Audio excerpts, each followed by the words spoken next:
This is Richard Vegireddy. Welcome back to prelims tricks playlist. ఇప్పుడు ప్రస్తుతానికి మనం 2014 పేపర్ చేస్తున్నాం. ఫస్ట్ 10 క్వశ్చన్స్ అప్లోడ్ చేసాం. Next set of 10 questions we're starting with.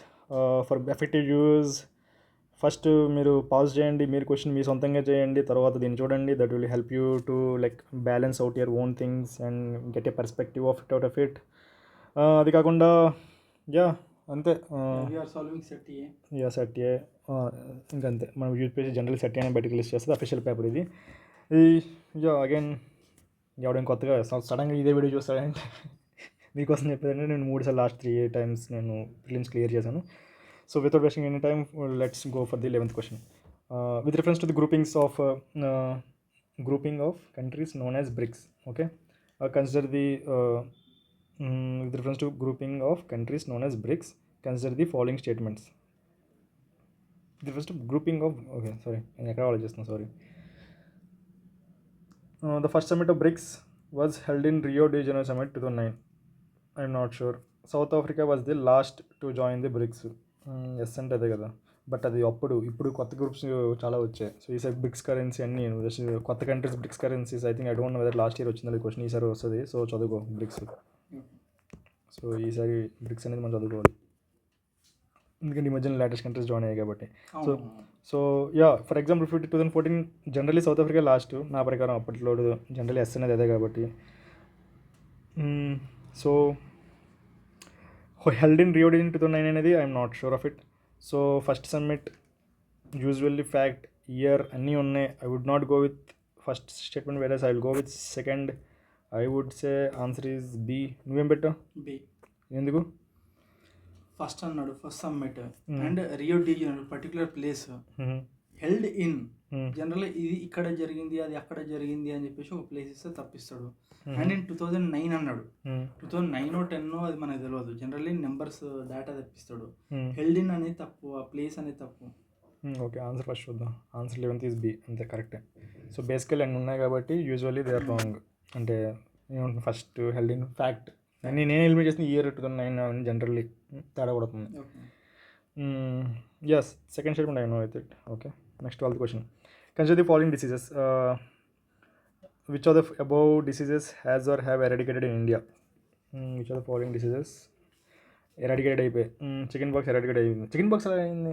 Small pox అయింది కానీ. So second తీసే, ఇప్పటికీ వస్తాయి కదా చికెన్ పాక్స్ అనేది. సో సెకండ్ ఆప్షన్ తీసేస్తే సో 3 ఓన్లీ నన్ను ఉంది. 3 అంటే స్మాల్ పాక్స్ అంతే కదా అయిపోయింది.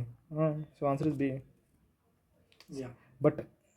But the point is if it all this comes in to 23 స్టైల్లో, 23 స్టైల్లో వచ్చిందనుకో, I would definitely go wrong.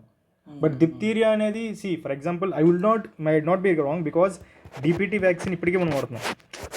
Government 7 ఇది rainbow vaccine revolution water maybe, అందులో డిపిటీ వ్యాక్సిన్ ఇప్పటికీ ఉంది. డిప్తీరియా అందులో డి ఉంది. సో ఇంకా ఇది పోలేదన్నమాట. So I think I would go right also. So ఇక్కడ నువ్వు సెకండ్ సక్సెస్ఫుల్గా ఎలిమినేట్ చేసినావు chicken pox. You are left with option B and option D. 3 only అన్నాను. సో ఇలాంటి కేసులో నువ్వు కంపల్సరీ నన్నకైతే పోను. సో అందుకని బి. సో ఇన్ కేస్ ఆ లాజిక్ కూడా కరెక్టే. సో నేను అంటే ఈ లాజిక్ కరెక్టే. మనం ఎలిమినేట్ చేసిన తర్వాత 2 ఉన్నాయి. నన్ను ఆల్ ద బుక్ యూజువల్లీ వెళ్ళాం. సో బీకి వెళ్తున్నాం. అది కరెక్ట్. సెకండ్ లాజిక్ ఏంటంటే ఇన్ కేస్ ఈ question only 1, only 2, only 3 place అలా వస్తే జనరల్లీ 3లో 2కి వెళ్తాం. But in this case again మీరు applying the logic after eliminated. ఒకటి ఎలిమినేట్ చేస్తాం, ఒకటి కరెక్ట్ అని తెలుసు. ఇప్పుడు డిప్తీరియా వచ్చినప్పుడు again suddenly I got the like diphtheria చదివినట్టున్నాం కదా, డిపిటీ వ్యాక్సిన్ అదే కదా. సో ఐ వుడ్ గట్ వచ్చింది. So you understood it like. So ఇప్పుడు డిపిటీ వ్యాక్సిన్ ఇప్పుడే ఉంది, ఇంకా వాడుతున్నామంటే దాని మీనింగ్ లేదు. స్మాల్ పాక్స్ వ్యాక్సిన్ మనం వేసుకున్నట్టు నాకైతే గుర్తులేదు. అంటే స్మాల్ పాక్స్ అనేది సో నాకు అంత గుర్తులేదు. ఇప్పటికీ వస్తుంది. ఫోన్ చేస్తే ఏమైంది అంటే చికెన్ పాక్స్ వచ్చింది అంటారు. అది next. So 12th question official answer B అంతే. 13th. Which of the following phenomena might have influenced the evolution of organisms? Which of the following phenomena might have influenced the evolution of organisms? Evolution basically continental drift అయ్యి ఉండొచ్చు, glacial cycle అయ్యి ఉండొచ్చు. అరే influence అంటే ఏ చిన్నదైనా ఏంటంటే ఇప్పుడు మనం వీడియోస్ చూసిండు అతను ఒక 1 minute చూసినా కూడా అతను తను సొంతంగా చేసి కూడా మనం ఇన్ఫ్లుయెన్స్ చేసినట్టే అతనికి అయి ఉండొచ్చు. So the point is even a small fraction of this. మళ్ళీ ఇంకోలా చెప్తా చూడు, నువ్వు చెప్పింది వీడియో చేయకపోయినా మనం వీడియో చూసిన ఒకటి చూసాడు, ఆడి నాలెడ్జ్ తీసుకుని ఇంకోటి చెప్పాడు. ఎగ్జాక్ట్లీ. సో మన ఇండైరెక్ట్ ఇన్ఫ్లుయెన్స్ ఉంది కదా. ఇన్ఫ్లుయెన్స్ అంటే డైరెక్టర్ అవ్వచ్చు, ఇండైరెక్టర్ ఓ అవ్వచ్చు. స్టాలిన్ మూవీలో 1000 మంది దాటిందో తెలియదు. ఎగ్జాక్ట్లీ. సో ఫర్ ఎగ్జాంపుల్ మన నాలెడ్జ్ కూడా అంతే, మనం కూడా వేరే ఎక్కడ కూడా తీసుకున్నాం. ఇప్పుడు మన ట్రిక్స్ ఇప్పుడు కాదు, ఎన్నో సంవత్సరాల నుంచి ఉంది, అందరూ అదే చేస్తున్నారు. So next we're also influenced. Official answer చూద్దాం ఫస్ట్. 13C అంతే. Next 14th question. Other than poaching, what are the possible reasons for decline in the population of Ganges river dolphins? Other than poaching, okay, decline in Ganges river, Ganges dolphin, okay. Construction of dams, yes true. Increase in population of crocodiles in rivers. క్రొకోడైల్స్కి దీనికి సంబంధం ఏముంది? Getting trapped in fishing nets accidentally, yes true. Use of synthetic fertilisers and other agriculture chemicals in crop yields in the vicinity of rivers. Maybe అయ్యిండొచ్చు synthetic fertilisers కాబట్టి, ఎందుకంటే water pollution చేస్తుందేమో, దానివల్ల గ్యాంజెస్కి ఏమో అయ్యిందేమో పాపం. సో 1, 3, 4 అయితే నాకు డెఫినెట్లీ తెలుసు. సెకండ్ స్టేట్మెంట్ అంటే ఇంక్రీజ్ ఇన్ పాపులేషన్ ఆఫ్ క్రొకోడైల్స్కి గ్యాంజెస్ ఎవరికి అంటే మేబీ అంటే ప్రే అని ఉందా, అంటే ప్రే కామన్ ఫిష్ నాకు తెలియదు. గ్యాంజెస్ డాల్ఫిన్, క్రొకోడైల్స్ వీటిని తినవా? డాల్ఫిన్స్ని? ఏది? డాల్ఫిన్స్ని, క్రొకోడైల్స్ తిను. గ్యాంజెస్ అంటే డాల్ఫిన్ రా, చాలా పెద్ద సైజు రా, క్రొకోడైల్ నోట్లో పట్టదు అది, అంత పెద్దది. అంటే క్రొకోడైల్స్ డాల్ఫిన్స్ని హంట్ చేయవు.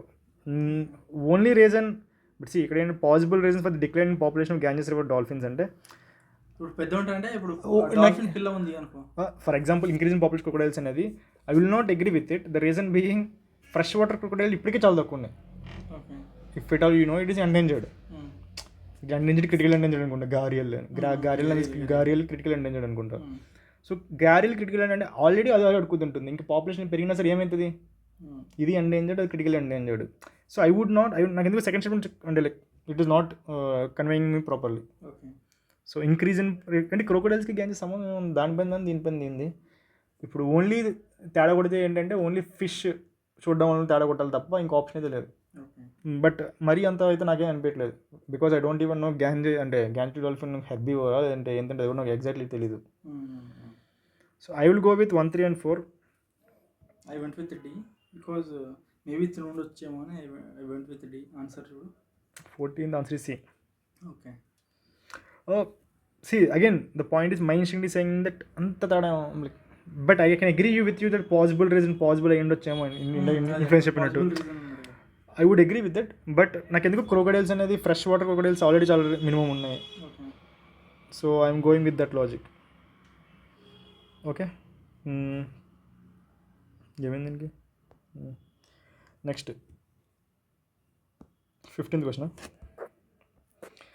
The Radcliffe Committee was appointed to. Okay, Radcliffe అంటే India Pakistan line boundaries. C 15th answer C. Basic knowledge అది. Next 16th. Brominated flame retardants are used to in many household products like mattresses. Why is there some concern about it? Some concern. That is highly resistant to degradation in the environment. Highly resistant అయ్యి ఉండొచ్చు. Bromine అంటే basically chlorine ఇవన్నీ పైకి వెళ్ళి చేస్తాయి అనుకుంటా ఇది ఓజన్ని. The air able to accumulate అయ్యి ఉండొచ్చు. I'm not sure even. Able to అనేది పాసిబుల్ వర్డా? ఇట్స్ లైక్ అంతే కదా. But see the point about me is accumulate అయ్యిందంటే ప్రతి హ్యూమన్ బాడీని ఎవరు చెక్ చేశాడు? పోయి బ్రామిన్ అరే ఇమ్యూన్ సిస్టమ్ వీక్ ఉన్నోనికి ఇది అయ్యి ఉంటుంది మేబీ. అంటే నీ బాడీలో ఉందా చూసావా? చూడలేదు. ఎవడో బాడీలో ఎవడో దగ్గర ఉంది, ఉంటుంది అదంతా ఎవడో చెక్ చేయడు కదా. So I would go with like అంటే అది అందుకని తీసేస్తున్నా. అంటే it's definitely going to be able to ఉండొచ్చు. Highly resistant to degradation environment అనేది తేడా పడుతుంది. But still what I would say is like నేను చదువుకున్న వాటిలోని ఫ్లోరినేటెడ్ ఇవన్నీ బేసికలీ హై పొటెన్షియల్ టు ఇవన్నీ. I would go with 1 and 2. Also it science and question again the reason gives me to go for 1 and 2. So I also went with 1 and 2. And ఇక్కడ concern అన్నాడు, so ఇది negative. So answer should be the negative. Okay, నువ్వేమన్నావు ఇప్పుడు దీనికి concern negative అంటున్నావు. Highly resistant to degradation is negative. Able to accumulate again negative. So positive question positive ఉంటే positive answer, question negative ఉంటే negative answer. Okay, ఆడేమించిన official answer C అంతే correct answer. Next 17th. The phenomenon of hibernation can be observed in which of the following? మనకేం తెలుసా? తెలీదు. First చూద్దాం. Bears hibernation అనేది వెళ్ళి పడుకున్నాయి. So bears okay. బ్యాట్సా? హైబర్నేషన్ అంటే ఏంటిది? హైబర్నేషన్ అంటే అదేరా, అంటే బయట చలి ఎక్కువ ఉంది, తట్టుకోలేకపోతున్నాయి. సో అవి ఏం చేస్తాయంటే ఇగ్నూ లాగా, మనం మనుషులు ఇగ్నూ కండక్ట్ చేసినట్టు ఈ స్నో ఉంటుంది కదా, స్నోని తవ్వి లోపలికి వెళ్ళి ఎలుకలు బేర్ కానీ ఎవరైనా సరే జనరల్ హైబర్నేషన్ అనేది it's like your sleeping basically. Rest తీసుకుని బాడీ ఆర్గనైజేషన్ అండర్ గ్రౌండ్ అయిపోతున్నాం. బాడీ ఆర్గన్ అంటే నీ రెస్పిరేషన్ స్పీడ్ని తగ్గించుకుంటున్నావు, ఎందుకంటే ఎక్కువ ఎనర్జీ పడితే నీకు ఎక్కువ ఫుడ్ కావాలి, బట్ నీకు అది దొరకదు అంటే ఆ పర్టికులర్ హార్ష్ క్లైమేట్కి. సో అందుకోసం నువ్వు బేర్స్ అంటే ఇవన్నీ ఏం చేస్తాయంటే లోపల ఫర్ అవుతాయి, అవి లోపలికి వెళ్ళి పడుకుంటాయి. మేబీ ఫర్ కొన్నిసార్లు 6 months water maybe. So generally so but తెలీదు, but the phenomena can be seen. I don't know with this, but the point is I know definitely bears అయితే డెఫినెట్లీ ఉండాలి అండ్ కెన్ బి ఉంది. ఇప్పుడు అన్ని బ్యాట్లు ఎవడు చూసాడు వెళ్ళి? ఎగ్జాక్ట్లీ. ప్రపంచంలో ఎన్ని టైప్స్ ఉన్న బ్యాట్స్ మనకే తెలియదు. ఎగ్జాక్ట్లీ. సో నల్ల బ్యాట, తెల్ల బ్యాట, ఏం బ్యాట్ మనకు తెలియదు. రోడెంట్ ఎన్ని రోడెంట్స్ ఉన్నాయో కూడా నాకు తెలియదు, అసలు రోడెంట్ ఏందో తెలియదు. బట్ ఇక్కడ కెన్ బి ఉంది. So I would go with all the above whatever it is. 17th answer like I also went with C. Okay, ఆడేమొచ్చాడు 17C అంతే right answer. Next 18th question. Largest committee of parliament 31 members ఉంటుంది, ఏంటిది? Estimates అనుకుంటా, చూద్దాం. Largest committee PAC ఏందిరా ఇది? Public అండర్టేకింగ్సా? Petitions definitely లేదు. PAC public account committee. Customer estimates 31 అనుకుంటా. Public undertakings, public accounts, I am not sure with this, but I will go with estimates. నేను ఫస్ట్ ఇన్స్టింగ్ చెప్పింది అదే కాబట్టి I will go with B. నువ్వేం పెట్టావు? PSC పెట్టావా, ఏ పెట్టావా? లేదు, నేను ఏ పెట్టినా, కాకపోతే ఫస్ట్ ఏ పెట్టినా, తర్వాత లైక్ బి పెట్టినా. ఫస్ట్ నాకు ఏ అండ్ బిలో కన్ఫ్యూజ్ అయింది. ఎందుకు? బట్ మ్యాక్సిమమ్ 30 or 31 members ఉంటారు, ఇది తెలుసు. దీనికి లాజికల్గా ఏం తెలియకున్నా కూడా సింపుల్గా చెప్పొచ్చు వితౌట్ ఎనీ నాలెడ్జ్. ఇప్పుడు పిటిషన్ అనేది స్పెసిఫిక్గా ఉన్నది, జస్ట్ పిటిషన్స్. సో దీనికి ఎక్కువ మెంబర్స్ని పెట్టారు. ఇంకోటి పబ్లిక్ అండర్టేకింగ్స్ అన్నారు, ఇది కూడా చాలా చిన్న డిపార్ట్మెంటే, దీనికోసం ఎక్కువ మందిని పెట్టారు. నెక్స్ట్ ఎస్టిమేట్స్, పబ్లిక్ అకౌంట్స్లో నీకు క్యాపిటల్ అకౌంట్ ఉంటుంది, ఇంకా చాలా అకౌంట్లు, బొచ్చడి అకౌంట్లు ఉంటాయి. అందులో ఇది పబ్లిక్ అకౌంట్, ఇది ఎస్టిమేట్ అన్నప్పుడు నీకు ప్రతి డిపార్ట్మెంట్ ప్రతి డిపార్ట్మెంట్ అంటే బేసికల్లీ ఎక్కువ వర్క్ ఉంటుంది. సో లార్జెస్ట్ అంటేనే లార్జెస్ట్ ఉంటుంది బేసికల్లీ అంతే. సో బేసికల్లీ ఇది వైడర్ అంటే బ్రాడ్. సో సిమిలర్లీ ఇది కూడా వైడర్ ఆర్ బ్రాడ్, ఎవరికి అర్థం చేసుకుంటాం. 18th ఆన్సర్ ఏమి వచ్చాడు? First 18th answer B. But see the point నేను చదవగానే ఎస్టిమేట్స్ వచ్చింది, ఇన్స్టింక్ట్. అది నేను క్వశ్చన్ ఆప్షన్స్ కూడా చదవకముందు. So usually that's why first is instinct, second is knowledge, third ఏమి తెలియకపోతే ట్రిక్స్. సో ఫస్ట్ ఇన్స్టింక్ట్లో నువ్వు చెప్పిన కామన్ సెన్స్. సో ఈ బ్రాడ్ టర్మ్ ఇవన్నీ జస్ట్ బేసిక్ కామన్ సెన్స్ ఇవి. మెమోరీ న్యూరాన్స్ అంటే తక్కువ చెప్తుంది. లార్జెస్ట్ అనే ఒక ఆన్సర్ చెప్తుంది, అదే answer. 19th which of the following carbon dioxide చూద్దాం. Which of the following add carbon dioxide to the carbon cycle on the planet earth? వాల్కనైజేషన్ చేయొచ్చు, ఎస్పెషల్ మనం చేస్తున్నాం. ఫోటోసింథసిస్ ఆక్సిజన్ తీసుకుంటుంది, తీసే. డికే ఆఫ్ ఆర్గానిక్ మ్యాటర్ చేయొచ్చు, ఎందుకంటే ఎనీథింగ్ బేసికలీ బయటకు వచ్చేది కదా. సో 1, 2 and 4 ఆన్సర్ ఎక్కడ ఉంది? C. Photosynthesis everyone knows, oxygen. So 19th answer ఆడే ఇచ్చాడు, 19th సి. అంతే అఫీషియల్ ఆన్సర్ అదే. C again one more thing, ఈ క్వశ్చన్ చూస్తున్నప్పుడు సి 4లో ఇక్కడ 3 కరెక్ట్ అయ్యాయి, ఓకేనా? ఇక్కడ ఇంకో క్వశ్చన్ ఏదో చేసాం మనం, ఇప్పుడు 4లో ఇంకో స్టేట్మెంట్స్ చేసాం. 4 ఇక్కడ ఇది 14th క్వశ్చన్ చూడు, ఇక్కడ కూడా 4లో 3 అయ్యాయి. సో 4లోని ఆల్ ది అబోవ్ అవ్వట్లేదు, అంటే more than 3 all the above generally అవ్వట్లేదు. ఓకే, నేను అబ్జర్వ్ చేస్తున్నా ప్రస్తుతానికి. మోర్ దెన్ 3 యూజువల్ అంటే ఏదో తప్పేస్తున్నాడు. అంటే 5 ఇచ్చినప్పుడు 3 and 5 ఇచ్చినప్పుడు 3 అంటే 2 తప్పేస్తున్నాడు అలాగో. So maybe I'm observing that more than 3 usually all the above వెళ్ళకూడదు. ఇన్ కేస్ నీకు డౌట్ ఉన్న సైన్స్ అండ్ టెక్ అయినా, లేదంటే ఫర్ ఎగ్జాంపుల్ ఇక్కడ ఎన్విరాన్మెంట్ అయినా, లైక్ ఇది కూడా సైన్స్. జనరల్గా ఈజీ 2 స్టేట్మెంట్స్ కానీ 3 స్టేట్మెంట్స్లో ఆల్ ఆఫ్ ద అబోవ్ ఇస్తుంది, కానీ 4 స్టేట్మెంట్ కానీ 5 స్టేట్మెంట్స్ కానీ 6, 7 అన్నప్పుడు 4 ఎబో అసలు ఆల్ ఆఫ్ ద అబోవ్ ఇవ్వడు. రేర్లీ ఇస్తే 2 స్టేట్మెంట్స్లో 3 స్టేట్మెంట్లో అప్పుడప్పుడు ఇస్తుంది. అలా అవుతుంది ప్రస్తుతానికి. సో మన అబ్జర్వేషన్ ఇన్ కేస్ చూద్దాం మళ్ళీ వెళ్ళేటప్పుడు. నెక్స్ట్ 20th చూడు. If you walk through the countryside, you're likely to see some birds stalking alongside the cattle to seize the insects disturbed by their movement through grasses.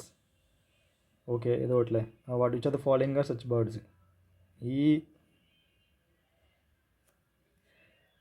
like countryside, some birds alongside cattle to seize the insects disturbed by their movement through grasses. Which are the following are such birds? Say I don't even know anything రా. But common mind అనేది మన అన్ని దగ్గరలో ఉంటుంది. So 2 correct అనుకుంది అనుకో. So answer D తీసేద్దాం. D తీసేస్తే నాకేం తెలియదు, 3లో 2 ఉండాలి. సో ఏ ఆర్ సిలో చూద్దాం. 1 or 3 పెయింటెడ్ స్టార్కా. అరే అన్నీ ఆల్ దెబ్బ కూడా లేదు, ఇవ్వలేదు వీడు. సో 2 డెఫినెట్లీ ఉంది. అరే మర్చిపోయా చూడు, అది దానికోసమే వెయిట్ చేస్తున్నా, నువ్వు నోటీస్ చేస్తావా చేయవా అని. 2 ఓన్లీ 3 ఓన్లీ ఉన్నప్పుడు, అది ఆన్సర్ అందులోనే ఉంటుంది. 2 ఓన్లీ 3 ఓన్లీ ఉన్నప్పుడు, 2 సింగిల్ స్టేట్మెంట్ ఓన్లీ ఉన్నప్పుడు, ఇప్పుడు మన 2 డెఫినెట్లీ కరెక్ట్ అని తెలుసు. సో మోస్ట్లీ నువ్వు నోటీస్ చేస్తావా చేయవా అని. యా మోస్ట్లీ ఆన్సర్ బి ఉంటుంది. ఫస్ట్ ఆన్సర్ చెక్ చూడు. 20B చెప్పలే దీనమ్మా. కొత్త లాజిక్.